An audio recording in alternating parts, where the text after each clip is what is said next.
ওই পয়েন্টগুলো সাজাও। আসলে বল। আসসালামু আলাইকুম। সামনে আমরা চলে যাই। সামনে আমাদের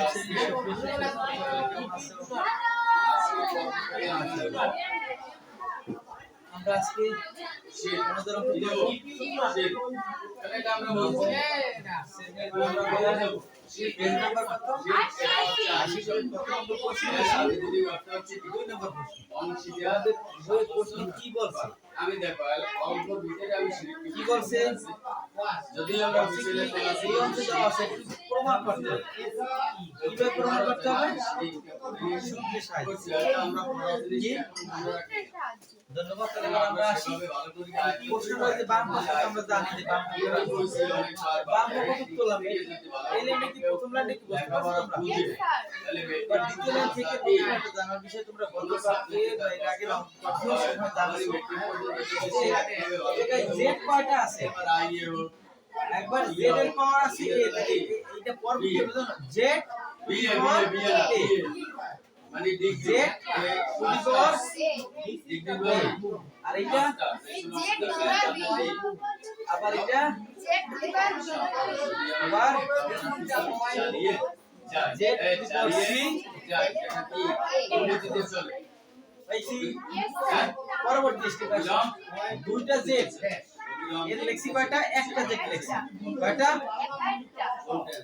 একটা লেখছি এবার এর পাওয়ার থাকলো তো এই জেড কি ভাগে আছে না ভাগে থাকলে পাওয়ার নিয়ে আমাদের হিসাব করতে হবে পাওয়ার জেড এর পর বি আছে এই পাওয়ারটা উপরে একটা বিয়োগ হয়ে যাবে কেন ভাগ পজিশনে ছিল তার জন্য আমরা কোথায় নিছি বিয়োগ দিছি বুঝতে পারছি দিলে জানলাম কি ভাগ থাকলে কি হয় পাওয়ার বিয়োগ হয়ে যায় আর এদের কোনো পরিবর্তন করছি এটা কি আছে সব পরিবর্তন এটা যেভাবে করছি এটা এক সিস্টেম সেম এটা দিবেন কয়টা জেড একটা এই দুই থাকলো এই সি আছে ভাগ উপরে কি হয়ে যাবে দিস ইজ আ কনসেপ্ট কি হবে কি বলে মাইনাস কেন হইছে মানে ভাগ থাকলে বিয়োগ হয় এই ইজ আসবে এবারে দেখে আসি দুইটা জেডের কয়টা জেড একটা সি তে লো আছে ভাগে উপরে কি হয়ে যাবে আর যা আছে থাকলো এই দ্বিতীয় লাইনে কি বলতে পারছো দ্বিতীয় লাইন বলতে পারলে এই অধ্যায় সম্পর্কে আইডিয়া আসে অঙ্ক এই জায়গা তো থাকবে না সামনে আগাইতে হবে জেড বসাইলো গুণ করো এর সাথে এ গুণ করলে এ স্কয়ার এর সঙ্গে বি গুণ করলে এ এর সাথে সি গুণ মানে আবার মাইনাস বি এর সাথে এ গুণ করলে কি হবে মাইনাস এ মাইনাস অবশ্যই ব্যবহার করতে হবে না করলে কি হবে ভুল হবে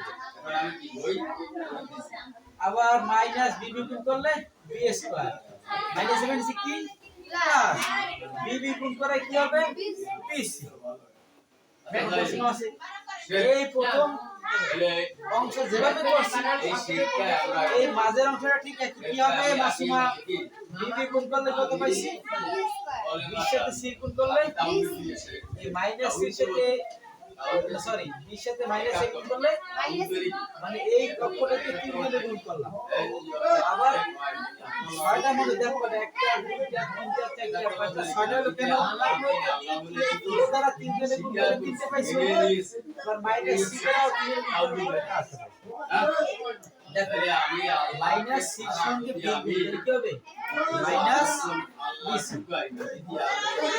মাইনাস সি গুণ করলে সি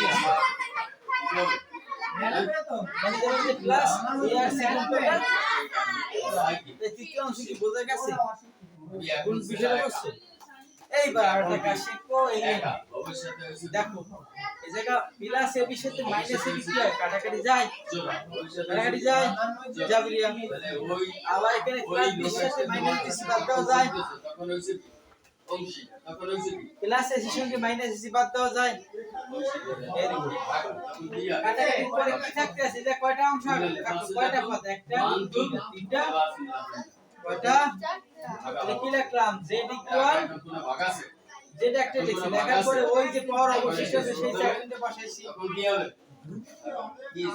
এই সাইডে কিন্তু এই বসলো তারপরে পুরো এই z এর মাঝখানে কি চিহ্ন আছে যোগ যোগ গুণ না ভাগ না এই জায়গা বলছি না গুণ এই ফোরটা মানে গুণ এই জায়গা যোগ এই সেই স্বামীর সাথে কিন্তু ব্যবহার করা যাবে না।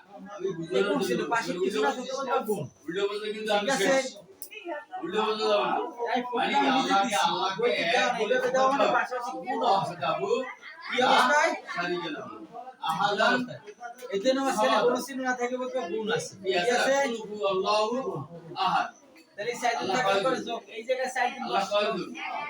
আবার ওই যেটা পর এই জায়গায় সাইডটা পদ সব বসবে মানে বসার পর কি হবে এখানে আরেকজন যোগ স্কয়ার সঙ্গে বিয়োগ স্কয়ার কি হয়ে গেল কাটা গেল যারা মেনে নেবে মাইনাস এর সঙ্গে কোনটা বলতে হবে কারিকে বলা হয় কি? প্লাস কাটা গেল মাইনাস বি এর সঙ্গে কি বলতে হবে প্লাস বি স্কয়ার আবার আসি প্লাস বি এর সঙ্গে মাইনাস এর সব কাটা করে পাওয়ার কি থাকলো পাওয়ার কত আছে আবার কালকে শিখছিলাম কোন সংখ্যা পড়লে 0 আছে কি লেখা যাবে যে ধন্যবাদ মুশরিক কাকে বলে? তারপরে যে আরেকটা আল্লাহর আমরা সাথে করব এবার কি করে? মুশরিকরা